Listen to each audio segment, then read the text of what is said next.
Sababu 5 zinazofanya mwanamke iwe ngumu kumsahau mwanaume anayejua kufanya mapenzi.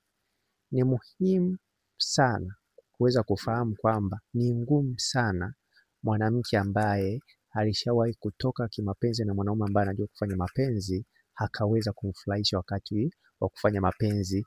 Hivyo huwa ni ngumu sana kuweza kumsahau. Anaweza akamsahau mwanaume ambaye alimtoa bikra, lakini hawezi kumsahau mwanaume ambaye alikuwa anamfanyia anapata raha au anajua kufanya mapenzi.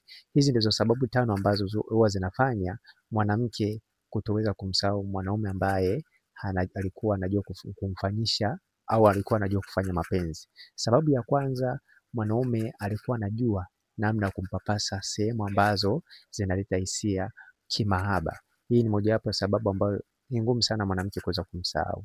Na pia sababu ya pili ni sababu ya mwanaume ambaye anajua kufanya mapenzi kuweza kutumia ulimi wake kupapasa katika au kulamba hizo sehemu ambazo zinaleta hisia katika mwili wa mwanamke. Hii pia ni mojawapo ya sababu ambayo inaweza kumfanya mwanamke asiweze kumsahau mwanaume ambaye anajua kufanya mapenzi. Na pia sababu ya 3 ni sababu ya kuwekwa katika staili ambazo zinamfanya aweze kupata raha. Sio zile staili ambazo kila staili mwanamke anatakiwa azifanye, ili hali unakuta mwanamke hafai kuweza kuzifanya hizo staili, kwa sababu mwanaume anayejua kufanya mapenzi anajua staili za mwanamke fulani mnene anafaa staili fulani, mwanamke mwembamba anafaa staili fulani. Kwa hiyo hii pia ni mojawapo ya sababu ambayo itamfanya mwanamke asiweze kumsahau mwanaume ambaye alikuwa naye katika mahusiano na anajua kufanya mapenzi.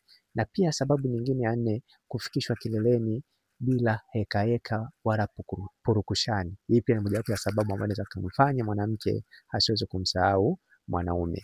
Na pia sababu ya 5 ni sababu ya kuchezewa kisponji ambacho kipo ndani ya kitumbua, aidha kwa kutumia muhogo wenyewe ama vidole. Kwa hiyo hii pia ni mojawapo ya sababu ambayo itafanya au ambao wanafanya mwanamke iwe ngumu sana kumsahau mwanaume ambaye alitoka naye kimapenzi alafu alikuwa anajua kufanya naye au alikuwa anajua kufanya mapenzi. Kwa hiyo ni muhimu sana kuweza kujua hizi ndizo sababu 5 ambazo huwa zinafanya mwanamke asiweze kumsahau mwanaume ambaye alitoka naye kimapenzi alafu akawa anajua kufanya mapenzi. Nikumbushe pia unaweza kupata hiki kitabu. Kitabu hiki kinauzwa shilingi 15,000.